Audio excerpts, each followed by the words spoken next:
जय हिंद दोस्तों। आज के लाइव सेशन के अंतर्गत आप सभी का हार्दिक स्वागत है। मैं हार्दिक अभिनंदन है। आई होप आप सभी स्वस्थ एवं मस्त होंगे। साथियों, अधिगम की श्रृंखला के अंतर्गत आज हम जिस बिंदु के बारे में चर्चा करेंगे वो है अधिगम को प्रभावित करने वाले विभिन्न कारक। दोस्तों, इससे पहले हमने सबसे पहले अधिगम को जाना, उसके अर्थ, परिभाषा, अधिगम के सोपान।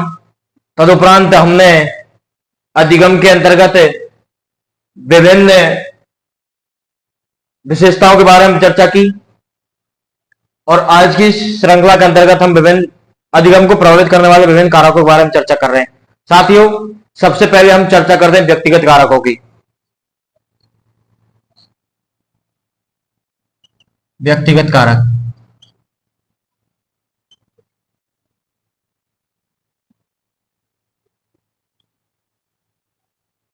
अर्थात साथियों, इंडिविजुअल जो पर्सन अधिगम करते समय किस प्रकार से प्रभावित हो सकता है, किस प्रकार से सकारात्मक या फिर नकारात्मक दृष्टिकोण से प्रभावित हो सकता है, जिसके बारे में हम चर्चा कर रहे हैं। सबसे पहले व्यक्तिगत कारक के अंतर्गत प्रथम कारक की हम चर्चा करें तो वो है अभिप्रेरणा।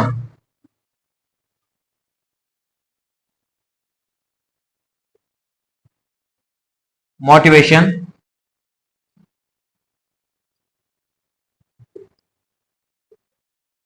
दोस्तों, अधिगम को सर्वाधिक प्रभावित करने वाले यदि कारकों की हम बात करें तो सबसे पहले नंबर पर आता है अभिप्रेरणा या मोटिवेशन। दोस्तों, मोटिवेशन व्यवहार में परिवर्तन, ध्यान केंद्रित करने और मानसिक विकास में रुचि, अनुशासन और शीघ्र अधिगम में उपयोगी होता है। यदि बच्चे को अधिगम करवाते समय उचित रूप से प्रशंसा की जाए, बच्चे की मोटिवेशन दिया जाए, बच्चे को प्रेरित किया जाए पढ़ने के लिए, या फिर कुछ ऐसी कंडीशन है बच्चे के सामने प्रेरित की जाए कि जिससे बच्चा खुद ब खुद अधिगम करना स्टार्ट करे, तो अभिप्रेरणा के माध्यम से बच्चा उचित रूप में लर्निंग कर पाता है या फिर लर्निंग हो पाती है उसकी। तो साथियों, स्किनर ने अभिप्रेरणा को सर्वश्रेष्ठ राजमार्ग की संज्ञा दी है।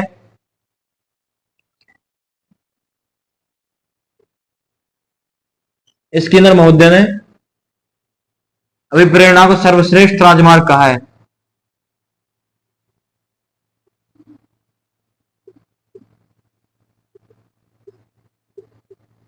अर्थात दोस्तों, अधिगम को प्रभावित करने वाले कारकों की बात करें और उनमें व्यक्तिगत कारकों की बात करें तो सबसे पहले नंबर पर आती है अभिप्रेरणा। दूसरे कारक की बात करें इच्छा शक्ति।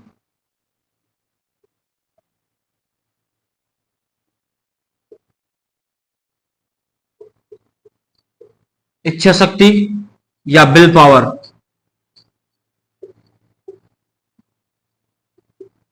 दोस्तों, अभिप्रेरणा के बाद यदि कोई सर्वाधिक प्रभावित करता है कारक तो वो है विल शक्ति या इच्छा शक्ति या विल पावर। जब तक किसी व्यक्ति के अंतर्गत कुछ कर गुजरने की अंदर से अभिरुचि पैदा नहीं होती है या एक इच्छा पैदा नहीं होती है अंदर से कि हम मुझे ये करना है या मुझे अधिगम करनी है, सीखना है मुझे किसी चीज के बारे में, तब तक बालक या व्यक्तिगत जो भी इंडिविजुअल जो भी पर्सन है वो कभी लर्निंग नहीं कर पाएगा। तो इसका तात्पर्य है कि यदि आपके अंदर इच्छा शक्ति है किसी कार्य को कर गुजरने की तो आप अधिगम कर सकते हैं या अधिगम आपको प्रभावित कर सकता है। तीसरे यदि प्रकार की बात करें हम तो इसके अंतर्गत शारीरिक एवं मानसिक विकास।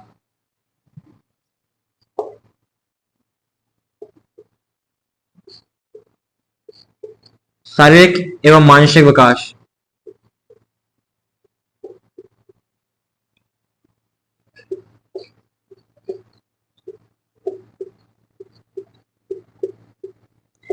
ये दिया था राष्ट्र महोदय ने।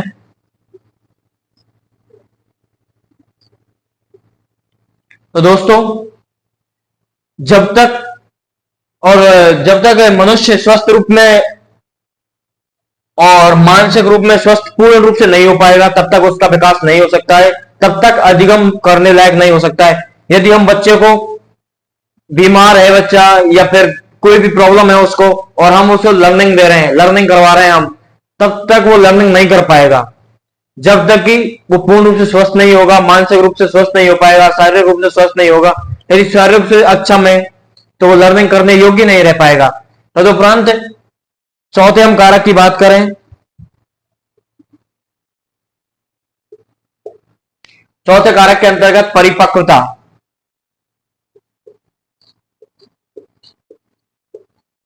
मैच्योरेशन। दोस्तों, अधिगम परिपक्वता व आयु से प्रभावित होती है। परिपक्वता शब्द गैशल महोदय ने दिया था।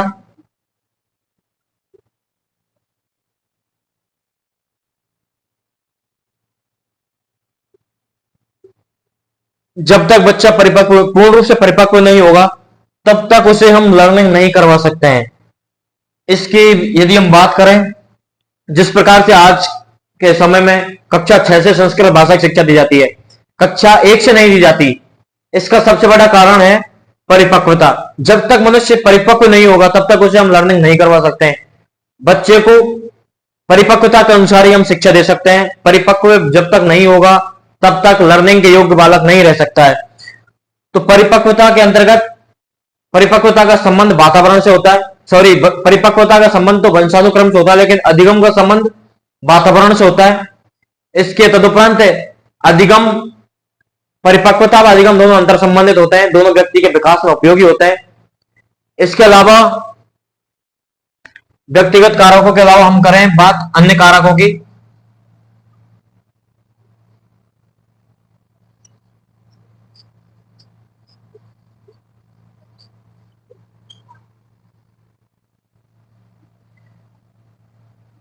अन्य कारकों के अंतर्गत सबसे पहले स्मृति आती है।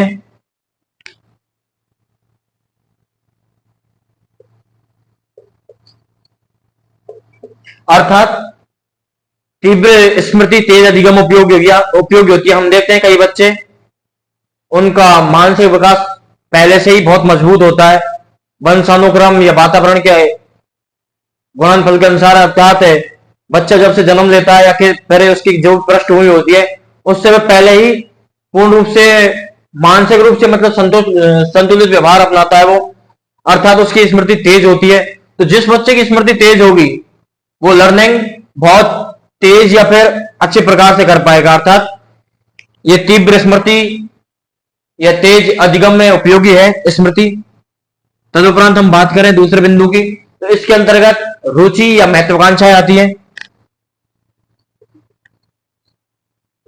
जब तक बच्चे को किसी भी सब्जेक्ट या किसी भी विषय के बारे में रुचि जागृत नहीं होगी तब तक अधिगम नहीं कर पाएगा।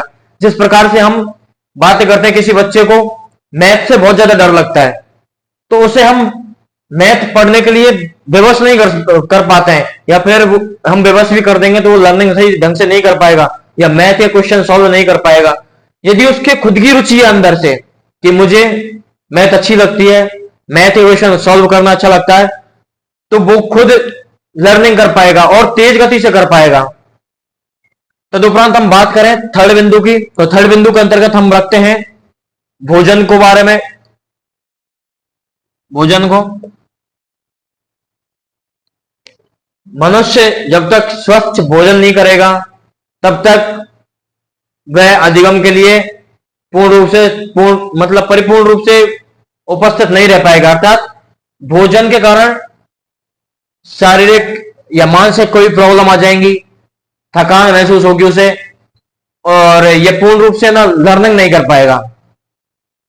इसके बाद में हम चर्चा करें फोर्थ पॉइंट की। फोर्थ पॉइंट के अंतर्गत थकान।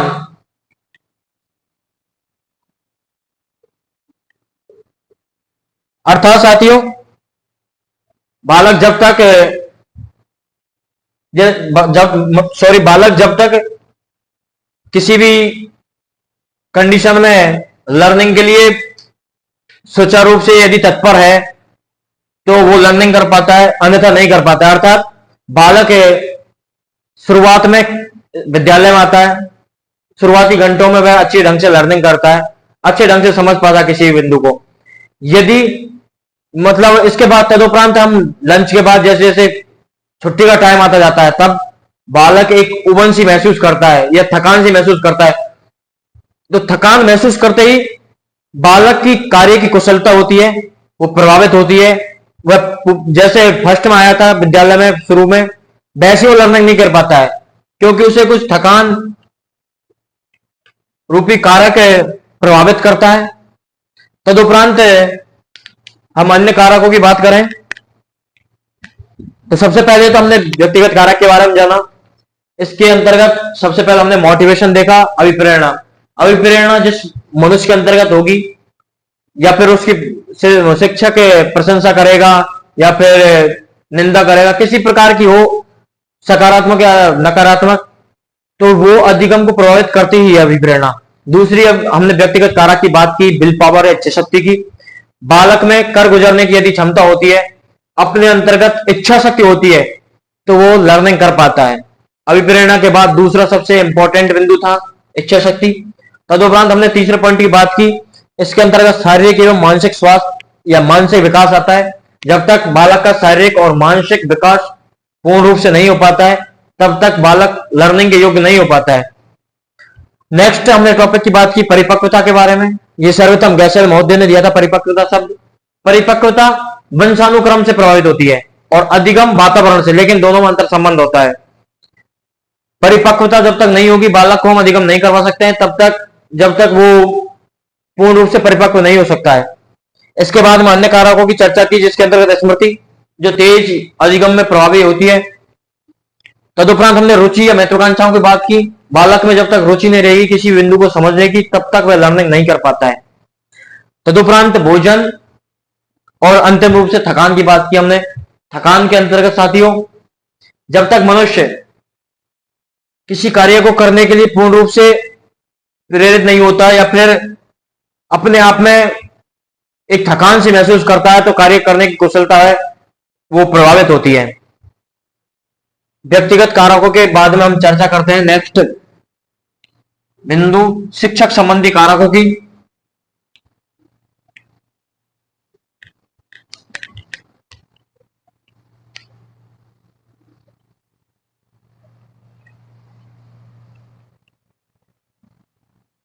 दूसरा है शिक्षक संबंधी कारक।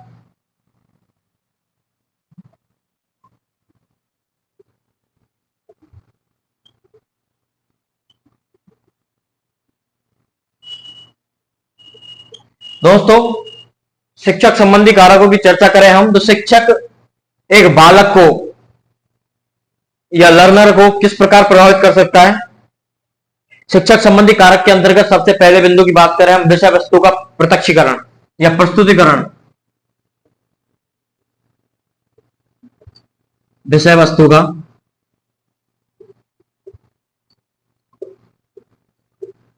प्रस्तुतिकरण, अर्थात दोस्तों, जब तक टीचर किसी भी विषय वस्तु को उचित ढंग से बालकों के सामने प्रस्तुत नहीं कर पाता है या फिर किसी व्यक्ति के सामने प्रस्तुत नहीं कर पा सकता है विषय वस्तु को, तब तक लर्निंग अधूरी है या लर्निंग नहीं कर पाता अच्छी तरह से बच्चा। दूसरे बिंदु की बात करें हम, इसके अंतर्गत विषय का ज्ञान होना शिक्षक को बहुत अनिवार्य होता है। विषय का ज्ञान, जब तक हमारे कंटेंट में दम नहीं होगी या फिर हम पूर्ण रूप से किसी बिंदु के बारे में, जैसे शिक्षक को पढ़ाना है उसके बारे में हम पूर्ण रूप से जानकारी प्राप्त नहीं रखेंगे या फिर हम जानेंगे नहीं, तो उचित रूप से अधिगम नहीं कर पाएंगे हम बच्चों को, या जो हमें समझाना है वो समझा नहीं पाएंगे हम। तदुपरांत तीसरे बिंदु की बात करें हम शिक्षक संबंधी कारकों में, इसके अंतर्गत शिक्षक को ये बहुत अनिवार्य होता है कि मनोविज्ञान का ज्ञान होना चाहिए, शिक्षण विधियों का ज्ञान होना चाहिए, कौशल जो भी होते हैं उनके बारे में विस्तृत अध्ययन शिक्षक कर चुका हो या विस्तृत जानकारी प्राप्त करता हो। मनोविज्ञान का ज्ञान,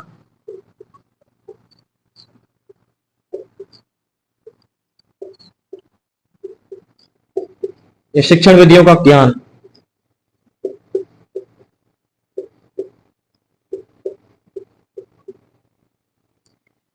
अर्थात बालक जिस अवस्था में है उसी प्रकार से अधिगम करवाएं।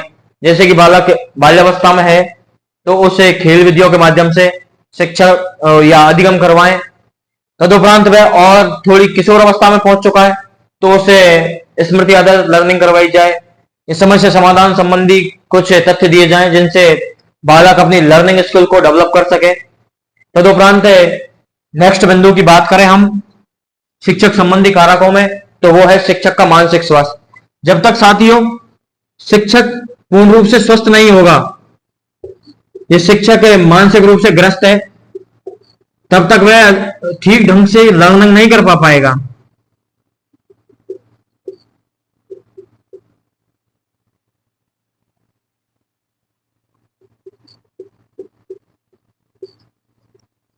शिक्षक का मानसिक विकास, इसके अंतर्गत साथियों शिक्षक का पूर्ण रूप से मानसिक विकास होना अनिवार्य है। जब तक मानसिक विकास ठीक ढंग से नहीं रह पाएगा, लर्नर के जो अपनी स्किल है लर्नर के सामने प्रस्तुत नहीं कर पाएगा। नेक्स्ट बिंदु की बात करें हम, इसके अंतर्गत शिक्षक का व्यक्तित्व व व्यवहार। बालक यदि किसी को सर्वप्रथम फॉलो करता है तो वो होता है शिक्षक। सबसे पहले तो मां को फॉलो करता है, तदुपरांत यदि किसी को रोल मॉडल के रूप में देखता है बालक तो वो होता है शिक्षक। शिक्षक जैसा व्यवहार करेगा वैसा ही बालक व्यवहार करने लगता है। तो शिक्षक को चाहिए कि वो क्लास में, विद्यालय में या समाज में एक आदर्श मॉडल के रूप में प्रस्तुत हो और बालकों को उचित रूप से शिक्षा अर्जन करवाए। बालक जब शिक्षक की सही ढंग से व्यवहार नहीं कर पाएगा या फिर उसका व्यक्तित्व उच्च श्रेणी का नहीं होगा, तब तक वो लर्निंग नहीं कर पा सकता है, क्योंकि इसका प्रभाव सीधा सीधा बच्चों को होता है। शिक्षक एक मॉडल के रूप में सामने प्रस्तुत होता है और शिक्षक को ही बच्चे फॉलो करते हैं ज्यादातर। व्यवहार, तदुपरांत हमने बात की थी व्यक्तित्व की।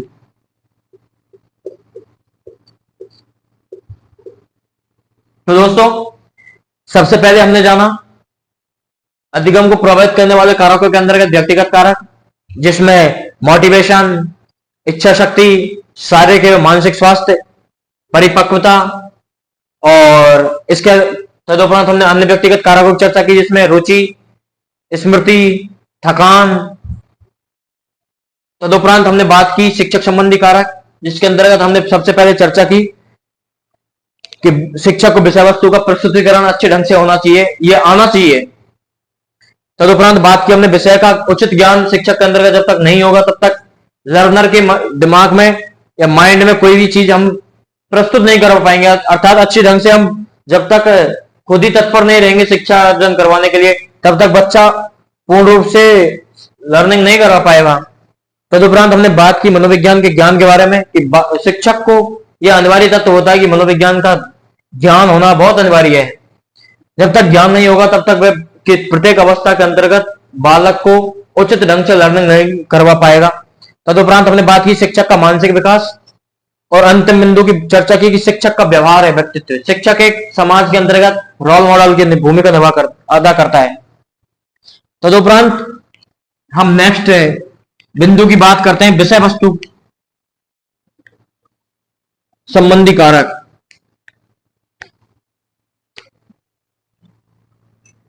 तीसरा पॉइंट है विषय वस्तु कारक।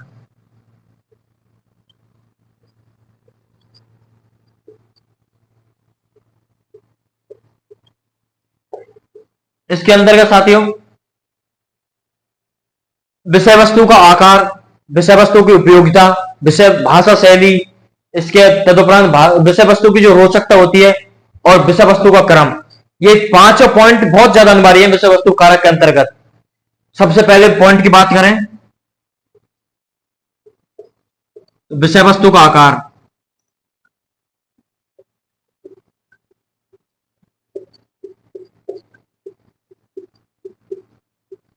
विषय वस्तु जब तक मनोवैज्ञानिक ढंग से प्रस्तुत नहीं होगी तब तक बालक लर्निंग नहीं कर पाएगा और शिक्षक भी लर्निंग करने के लिए बाध्य नहीं हो पाएगा। तो विषय वस्तु का आकार मनोवैज्ञानिक ढंग से होना चाहिए, न कि छोटे से बच्चे को निबंधात्मक रूप में किसी भी भाषा को या फिर किसी भी बिंदु को समझाया जाए या व्याख्यान विधि प्रस्तुत कर दी जाए, तो इससे लर्निंग नहीं हो पाएगी। सेकंड पॉइंट की हम बात करें तो विषय वस्तु की उपयोगिता। जब तक दोस्तों विषय वस्तु कारगर सिद्ध नहीं होगी तब तक हम उसे डेली या फिर दैनिक जीवन में उपयोगी महसूस नहीं करते हो।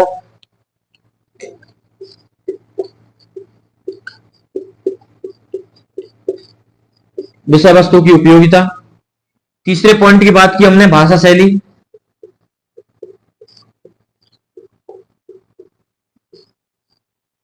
इस बिंदु को हमें ध्यान रखना चाहिए क्योंकि भाषा शैली के माध्यम से ही हम किसी भी अपने विचारों को प्रकट कर पाते हैं, या फिर विषय वस्तु की भाषा शैली मनोवैज्ञानिक ढंग से होनी चाहिए, अर्थात उसे मातृभाषा में शिक्षा मिले।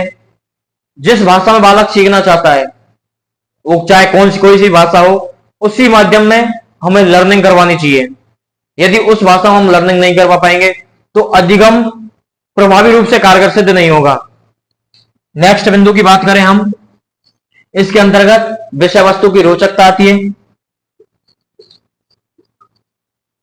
विषय वस्तु की रोचकता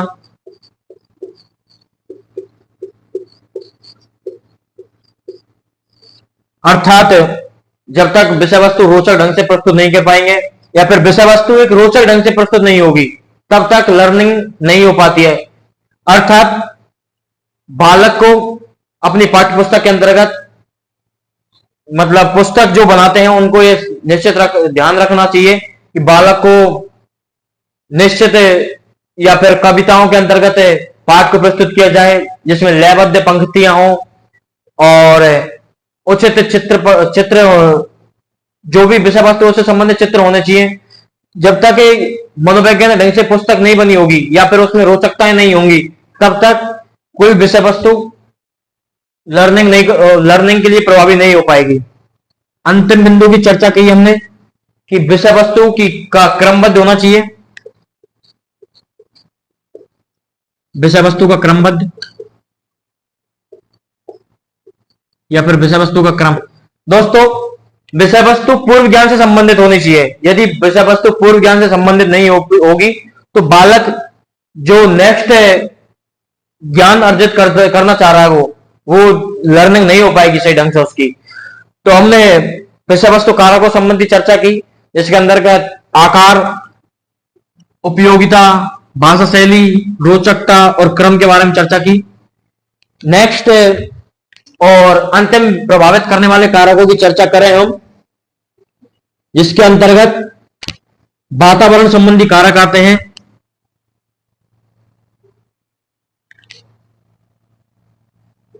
वातावरण संबंधी कारक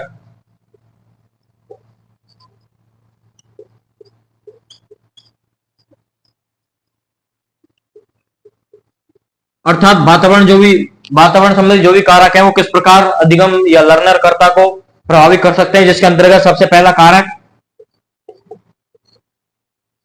भौतिक वातावरण।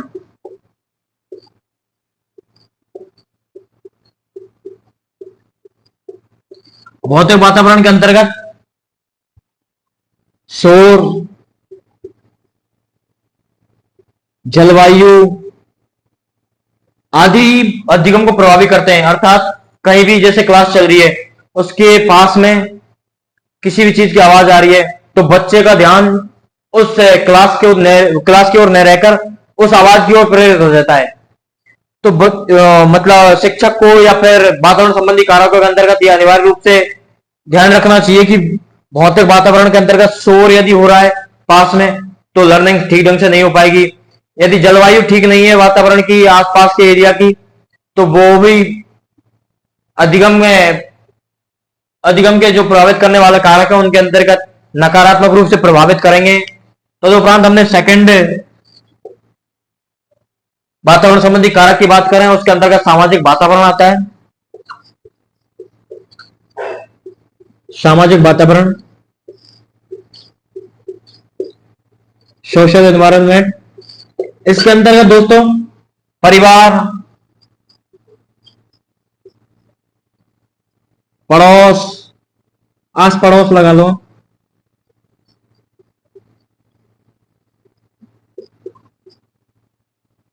समाज,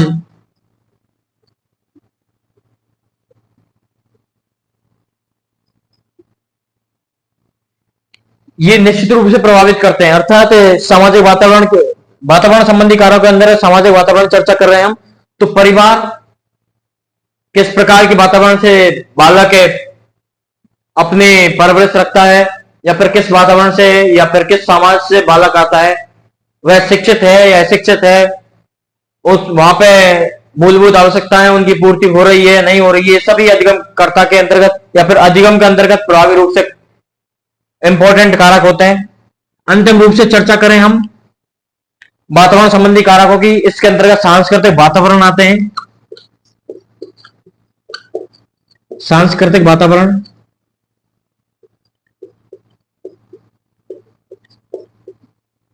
इसके अंतर्गत रीति रिवाज,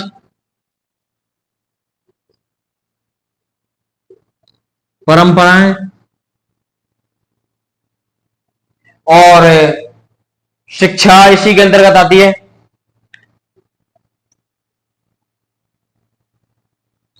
तो दोस्तों सांस्कृतिक वातावरण के अंतर्गत रीति रिवाज भी प्रभावित करते हैं अधिगमकर्ता को, परंपराएं भी और शिक्षा भी प्रभावित करती है। तो दोस्तों आज हम जिस बिंदु के बारे में चर्चा कर रहे थे वो था अधिगम को प्रभावित करने वाले कारक, जिसके अंतर्गत हमने सबसे पहला कारक जाना व्यक्तिगत कारक, जिसमें सबसे पहले अभिप्रेरणा के बारे में चर्चा की। अभिप्रेरणा अधिगमकर्ता को किस प्रकार प्रभावित करती है। तदुपरांत हमने विल पावर या इच्छा शक्ति के बारे में चर्चा की। तदुपरांत हमने तीसरा पार्ट जिसके अंतर्गत हमने बात की मानसिक एवं शारीरिक स्वास्थ्य के बारे में। बालक जब तक मानसिक और शारीरिक रूप से स्वस्थ नहीं हो पाएगा तब तक लर्निंग के लिए उसे हम बाध्य नहीं कर सकते हैं। तदुपरांत हमने बात की व्यक्तिगत कारकों के अंतर्गत लास्ट पॉइंट परिपक्वता। परिपक्वता शब्द दिया था गैशल महोदय ने। परिपक्वता वंशानुक्रम से प्रभावित होती है और अधिगम वातावरण से प्रभावित होता है। और परिपक्वता और अधिगम दोनों अंतर संबंधित होते हैं। तदुपरांत हमने बात की अन्य व्यक्तिगत कारकों की, जिसके अंतर्गत हमने जाना स्मृति के बारे में, रुचि और महत्वाकांक्षाएं, मानसिक स्वास्थ्य, भोजन इत्यादि के बारे में चर्चा की। और हमने थकान के बारे में जाना कि थकान भी कार्य करने की कुशलता को प्रभावित करती है। तदुपरांत हमने जाना शिक्षक संबंधी कारकों को कि शिक्षक संबंधी कारकों के अंतर्गत हमने विभिन्न शिक्षक संबंधी कारकों की चर्चा की, जिसके अंतर्गत विषय वस्तु का किस प्रकार प्रस्तुतिकरण करता है शिक्षक, और विषय वस्तु का ज्ञान उसको है या नहीं है, कितना है। तदुपरांत हमने बात की मनोविज्ञान का शिक्षक को ज्ञान होना अनिवार्य है, या शिक्षण विधियों या प्रशिक्षण की जो विधियां होती हैं या कौशल होते हैं उनके बारे में शिक्षक विस्तृत रूप से जानकारी प्राप्त रखता हो। तदुपरांत हमने बात की शिक्षक संबंधी कारकों के अंतर्गत शिक्षक का मानसिक स्वास्थ्य। जब तक शिक्षक पूर्ण रूप से मानसिक स्वास्थ्य नहीं हो पाएगा तब तक वह लर्निंग स्किल को डेवलप नहीं कर पाएगा, या फिर अपने हिसाब से या फिर विषय वस्तु का पूर्ण रूप से प्रस्तुतिकरण नहीं कर पाएगा।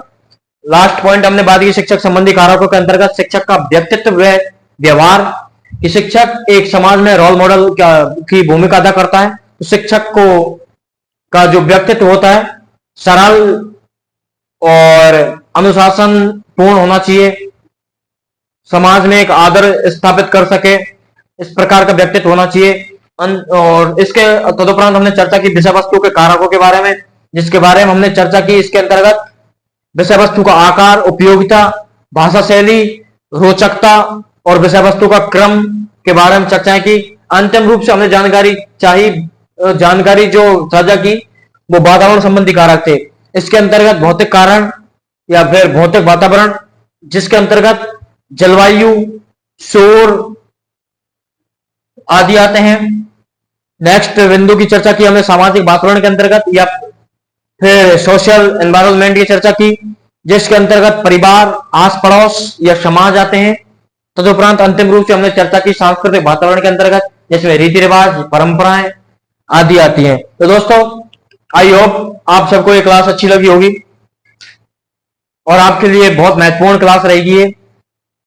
नेक्स्ट चर्चा करते हैं, तब तक के लिए ओके बाय बाय।